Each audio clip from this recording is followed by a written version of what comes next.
So last episode we spent a lot of time talking about the club atmosphere and morale and how it didn't really make all that much sense and things weren't looking great towards the end. So as I said I probably would, I did a team meeting, and since then, well, we've won 5 out of 6.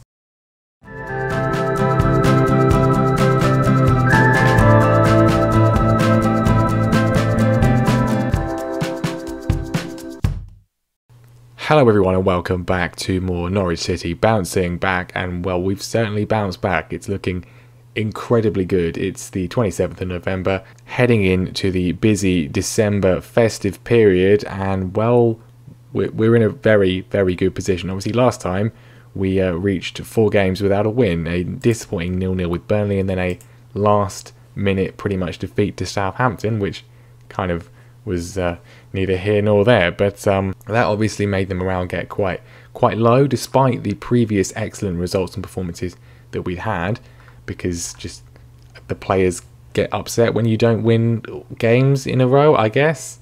But we did a team meeting, and well, it really helped. We've played 6 games since last time. We've won 5 of them. We started off with an away trip to Brighton. It was a 3-0 win. Timu Pukki, Marco Stiepermann and Anel Hernandez with the goals. We did change things up a little bit. Some people were suspended, some people lacking form, and a little bit of injury as well. And it seemed to do the trick. And then we followed that up with a 5-3 win against Brentford as well, one of our promotion rivals. It was a brilliant performance, a hat-trick from Emi Buendia. We nearly kind of threw the game away. We were 2-0 up inside 10 minutes. They then got a goal back through Josh De Silva. We went 3-1 up before the break. They got a goal back again before the break, 3-2. And then they equalised through Ivan Toney just before the hour mark, but 2 late goals. Josh Martin, his first for the club, and then Buendia completing the hat-trick, got the job done. Much easier time against Newcastle. It was a 4-0 win, 2 goals from Adam Eder. He went on a bit of a run without scoring, but he's well and truly broken that one now. Jack Butland did play in goal for that one, kept a clean sheet, and then immediately broke his collarbone in training. But it was a 2-1 win against Crystal Palace following that one. Stiepermann and Buendia. Marco Stiepermann kind of goes a little bit under the radar, but well, he gets injured a bit, and whenever he gets injured we tend to play badly. He's back from injury now. He's doing incredibly well. I'd say he's actually playing better in the Premier League than he did in the Championship. 3 goals, 7 assists, considerably higher than last season. So that was fantastic. 4 wins in a row, 12 more points on the board. We then went to Stamford Bridge, and well, we gave a good account of ourselves against Chelsea, but it was a 3-1 defeat in the end. They took the lead. Another goal through Eder got us back into the game, but Tammy Abraham turned on the afterburners in the second half, and they ran away deserved winners. The fullbacks kind of being a bit of an issue. 5.9 for Greg Taylor, not good. Well, we then had to play Man City. 20 games unbeaten for them, top of the league, and we absolutely annihilated them 4-1. We'll just watch it, shall we? I don't even really know how to describe it. First of all, beautiful ball over the top. The run, timed to perfection from Eder, and then, well, Mr. Buendia began running the show, as did Mr. Cantwell. He was incredibly well involved, but I mean, that was a brilliant ball from Todd. The take and turn from Emi and the shot, scintillating as well. Max Aaron's heavily involved throughout. He's had a little bit of an injury, but was back for this one, and Cantwell got a deserved goal too.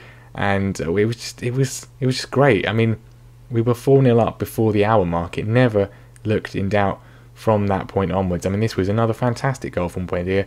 They did pull a goal back through Kingsley Coman. It was a lovely goal as well. Beautiful ball from Ederson, and well, he ran through the entire defence, but that was really the only moment of any danger or trouble the entire match long. So certainly a real turn-up for the books, and one that has seen us move up somehow into 4th place. We're in the Champions League places after 14 games. 28 points on the board. We're ahead of Manchester United. We're ahead of Arsenal, ahead of teams like Wolves and Leicester. Everton, Tottenham are way down in 15th. Jose Mourinho has already been sacked. So yeah, it's just going ridiculously well. I mean, we're 6 points off Chelsea, so I don't think we're going to be challenging for the title or anything, which would be insane. But, well, we're certainly in the conversation for Europe, which is on the one hand good, but on the other, I kind of would like to finish sort of 8th, 9th. I don't really want to qualify for Europe this season. I mean, that, you know, obviously that brings advantages in terms of reputation and finances and so forth, but it also brings disadvantages in terms of more games, and also because sort of reputation is kind of scaled up I'm just like, there were, you know, quite a few, we talked about in the transfers episode, quite a few players who turned us down, who didn't even want to talk to us, who perhaps logically maybe should have. And if we're instantly going to Europe, we're going to need that next level of player up. But if we couldn't attract the player sort of slightly lower than that, even just by getting promoted to the Premier League, I think we kind of need another season before we want to get in Europe. But we'll see what happens. We're not going to turn it down if we do qualify. Still a long way to go, and much like Claudio Ranieri when Leicester won the title, I'm just focused on getting that 40 points, and then we'll sort of see where we go beyond that. We're 12 points away from that sort of magic safety mark, so I think we're going to be alright. But today then we were going to be playing Tottenham and Everton, but we can't because the Tottenham game has just been moved. I don't know why, so who knows, but we're still going to play Everton, and we'll play Aston Villa as well. I mean, that's the oldest, the most played fixture in English Football League history is, or at least at one point was, Everton versus Aston Villa, so kind of fitting given it looks like we're going to be here for at least one more season, barring an absolutely horrendous collapse. And just to sort of stress the absurdity of it all, you don't get sort of like the full list of European Golden Boy nominations like you do in real life, but the award is in the game, and this is sort of the sort of hint at who might win email, and he's not the favourite, but Adamida is apparently in the running to win this award, which really goes to show just how well he's done and how well we've done. 6 already for him in the Premier League. He was born in 2001, and as you might expect, given our fantastic overachievement so far this season, which hopefully doesn't become terrible in any way, but an A+ rating from the board, they're loving life at the moment, although apparently there's a consortium takeover in the offing. I think it's just one of those fake rumoured ones, but they have agreed to improve the training facilities, which I'm really pleased with. That will be completed in October 2022, and they have also improved the youth recruitment and junior coaching once again up to an excellent level for both of those. So hopefully we get a good youth intake this year, unlike last year's terrible effort. So overall, you know, just really positive. But then it was leading into the start of last episode, and well, that didn't go to plan. But this time we're against Everton. They are in pretty poor form, whereas we certainly are in good form. So you know how that's going to go. But anyway, the team for this one, Tim Krul's going to be in goal. The defence is going to be Greg Taylor, Ben Gibson, Christoph Zimmerman and Max Aarons. Now Taylor has been playing pretty terribly. His rating has kind of been knocked down massively by the performance against Chelsea, where he was dreadful. He's not been awful the rest of the time. You can see that. Yeah, I mean, obviously that was bad, and you know the game against Palace wasn't too great either. But he's not been shocking.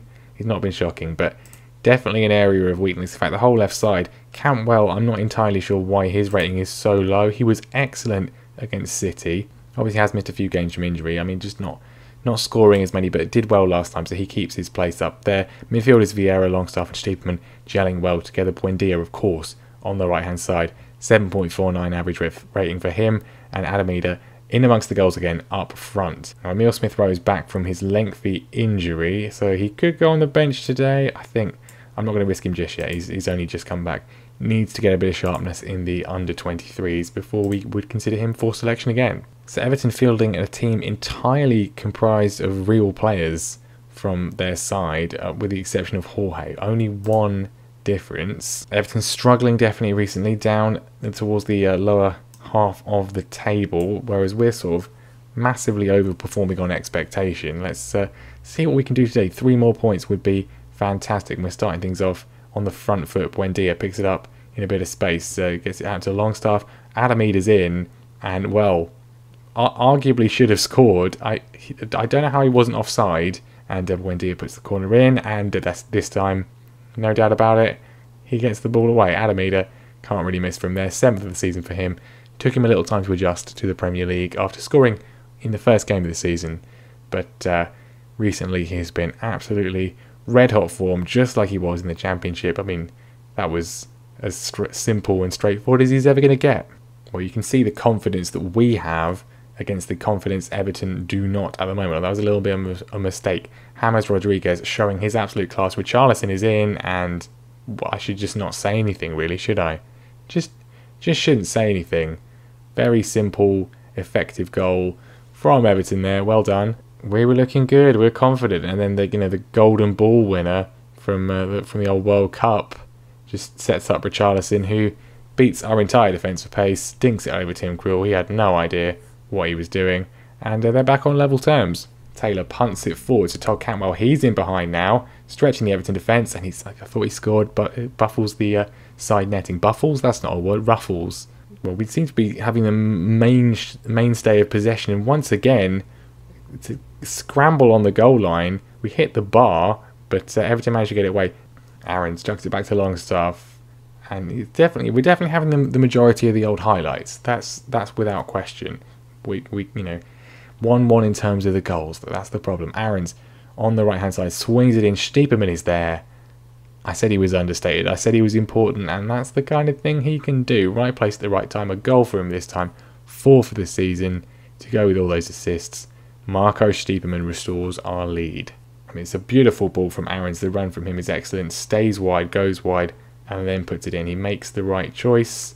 That's really what's key to the tactic. The wide players, whether it's the wing backs or the wingers, making that decision is often key to our attacks succeeding, either staying outside or going inside. And Everton are going to equalise from kickoff, are they? No, Krul makes the save. It's been a frenetic first half. Rodriguez puts the corner in, which is Zimmerman heads away, and Ida trying to get there. It's the end of the highlight. Action-packed first half, it's fair to say. Buendia appears to have had some sort of incident which will maybe require him to be taken off. I don't know.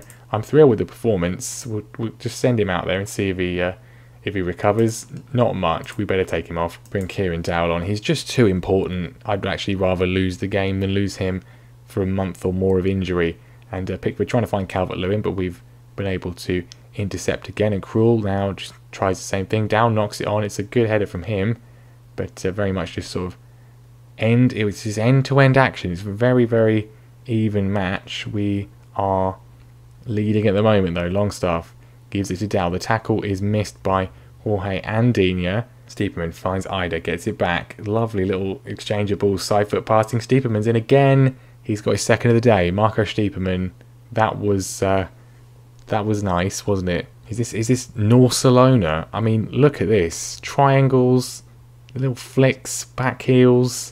I mean, that's frankly sickening how good that was. Stiepermann makes it 3-1. Everton not done yet, though. That was sort of the longest period without any form of highlight at all. But we've just intercepted and we're breaking at absolute speed. Ida needs a bit of support. He gets it from Cantwell. Can we find the opportunity? Slides it forwards. No one could really get on the end of that, and Pickford is now going to boot this downfield. And it's gone straight to Zimmerman. We've intercepted once more. Stiepermann to Cantwell. Ida's in behind again, and it's 4, and that was just very easy, and I love it. Well, poor decision from Pickford. I mean, Zimmerman didn't even really get in front of Calvert-Lewin. They sort of just... It was already in front of him anyway, and the quick response for the midfielders and the forward players... Pickford looks completely stunned. I mean, we don't want to qualify for Europe. I think at the moment, on current form, we're going to be qualifying for Europe in some way. Kieran Dowell against his former club gets his first of the season, and Everton are a complete shambles. Good hold-up play from Vieira. He's been very, very good so far this season, just really controlling the game, dictating the tempo, that kind of thing. What we like to see. And yeah, to Kieran Dowell off the bench for Buendia, celebrating wildly against his former team. Oh, Everton, they want another goal. Macias off the bench. He's gone clear here, and he's scored. Jose Juan Macias, or Macias, I don't know. Mexican, he's scored. It's a good goal. We were on the attack once again. We're not letting up. We want more. And a hit on the break dodges the challenge, and it's another goal back for Everton. Not going to really be enough, though, I don't think. And yeah, it was pretty close in the first half. Obviously 1-1 for a while, but as soon as we started converting more and more of our chances, never really in doubt. Everton 2, Norwich City 5. I think we might be first on match of the day with that one. That was really quite good. Everyone absolutely delighted with that one, apart from Diego here, who's concerned about the overreaction to Adam Ida's performance. He's 20 years old, and he's scored a ridiculous number of goals for us in 2 seasons. I think you can overreact a little bit. I said we'd be first on match of the day for that one as well. I mean, the Southampton beat Brentford 4-3. Chelsea beat Man United 3-2. I think, well, that's probably going to be top, isn't it? But we're not top, but we're in the Champions League places. 15 games played, and we're in contention for the Champions League. Ridiculous stuff. Unfortunately, despite taking Buendia off pretty much straight away, he's injured, pulled groin, 5 to 8 days, so he will most likely miss the Aston Villa game, or he's going to miss the Aston Villa game. I'm not going to risk him at all, but he won't be out for too long, and that's okay. He is attracting interest though. Diego Simeone has apparently come all the way from Madrid to watch him, and there's no way he's leaving though. I'm not interested in that. So to Aston Villa then, and as said, we're going to drop Emi Buendia for this one. No sense risking him. He probably will be alright, but even, you know, until he's fully fit, I don't want to risk him at all. No sense doing that. And we saw it after the previous game. He was being watched by Diego Simeone. Atletico Madrid interested. They're not the only ones. Chelsea, Liverpool, Man United and Barcelona. I think it's going to be difficult keeping hold of him. Also, he was literally born on Christmas Day. Some of his play this season and last has been absolutely miraculous, and maybe that's why. But anyway, Kieran Dale comes in, obviously scored in the previous match, otherwise no changes at all. Well, Villa are in considerably better form than Everton, in 7th place at the moment, so it's going to be a lot more tricky than that was. But, you know, you'd back us, we're in such good form. Big header from Zimmerman to get the ball away, and here we go again. Adam Eder picking the ball up in his own half, he's still going. Is he going to get any support? He's been, well, it's a good challenge on him in the end, and where is this highlight going to go? Another header from Zimmerman, and now there's more bodies up in the Villa half to look to counter. Max Aarons looking to put a ball in. He finds Dow, who looks to pull it back to him, and then Longstaff, and then Vieira. Still working it nicely. Vieira finds Aarons, who puts it across, and, well, there's only one result from that kind of situation, isn't there? It's that man again, 9th of the season. He's making up for lost time. I mean, it's just a typical goal from us, really, isn't it? Great headers from Zimmerman to stop the Villa attack. We go down the other end. Some lovely passing, lovely moves, the cross in from Aarons, and Eder is there to score. Villa looking to come forward immediately though, and Jack Grealish with a fierce shot. It was swerving, but Krul was equal to it. Not much else has happened in the first half though, but we're looking to work another chance once again. Dow cuts inside this time, finds Stiepermann, who nods it forwards. Eder can't quite get there. It's cleared by Jones and nodded down by Ollie Watkins. Bertrand Traore is through, and it's a save by Krul. And at the break, well, we're actually not, it's relatively even. We've got the goal though, Villa having more shots on target. One goal still all that's in it, and, well, dodgy throw from Aarons. Grealish did get it, but great work from Longstaff to just get it straight back, cleaning up the mistake from Aarons. And can he redeem himself with a good ball? He's found Ronaldo Vieira, lots of space for him, but he goes all the way back to Zimmerman, and he then looks to flick a ball over the defence. Nothing doing from that, and we've now given it away. It was Aarons again. Grealish heavily involved, racing forwards. Look, there's so many players back around him, but it's Jack Grealish, so he's got that in his locker. That was sloppy, to say the least. Never really looked in danger today, but 2 mistakes from Aarons. The second one is punished, and then, I mean, look at that. 7 defenders around him, and, well, there's your answer. Zimmerman plays it forward. We need to restore our lead. Ronaldo Vieira holds it up well, but there's danger in the Villa attack. We've seen that already. Stiepermann, though, finds Eder, and he doesn't find the net this time. Good save from Martinez.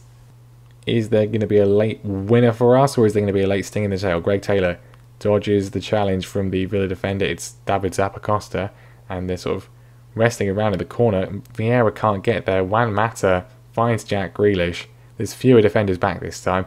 The result still may well be the same. Goes to the left this time, and Krul makes the save. Well, we got a corner in injury time. It was us losing out against Southampton in the last episode. Is it going to be us winning this time? Eder, it's gone in. It's gone in. It's us getting the benefit this time. Adam Eder with a great header that was saved by Martinez, I think. Let's just see the replay. Smith Rowe with the corner. Eder gets the header in. It's cleared off the line, but from Hernandez. But Longstaff puts it in at the 3rd time of asking. And, well, it looks like we were heading for a draw, which I think would have probably actually been a fair reflection of the game overall. But we managed to get a goal in the end that we don't perhaps deserve, but I don't really mind too much. 3 more points.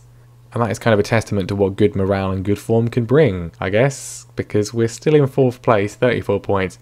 I think relegation is pretty far out of our minds, and now we have to kind of focus on the fact that we might accidentally qualify for Europe, maybe even the Champions League, which is just ridiculous. It's also too soon. I mean, I don't want to sort of, deliberately try and lose games, I want to keep winning, obviously, keep that morale up, keep everyone happy, but as said earlier, we don't want to go in Europe too soon, because if we end up in the Europa League, which is probably the most likely thing, or Euro Cup 2, then it could prove a bit difficult for the old schedule. And as nice as it would be to do well in Europe, we don't want it to come at the expense of our league campaign and find ourselves getting relegated next season. So we'll see what happens, though. It's certainly going very well indeed.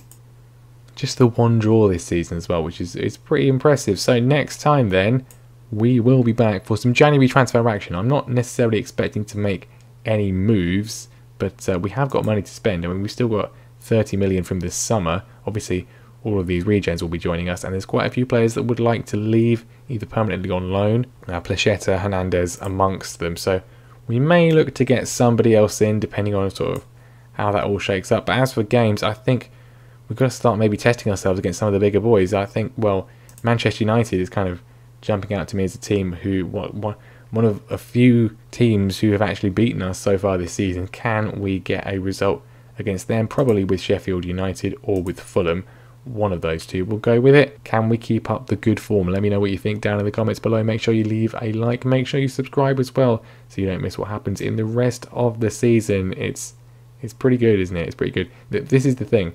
Like I say, not only if we qualify for Europe might that affect us next season, I think just generally this is kind of, you often see it with promoted sides in real life. Sheffield United, the premium example, fantastic first season in the Premier League, then second season, this season, they're going to get relegated. So we do not want to be doing the same thing. But thank you very much for watching, and I will see you next time.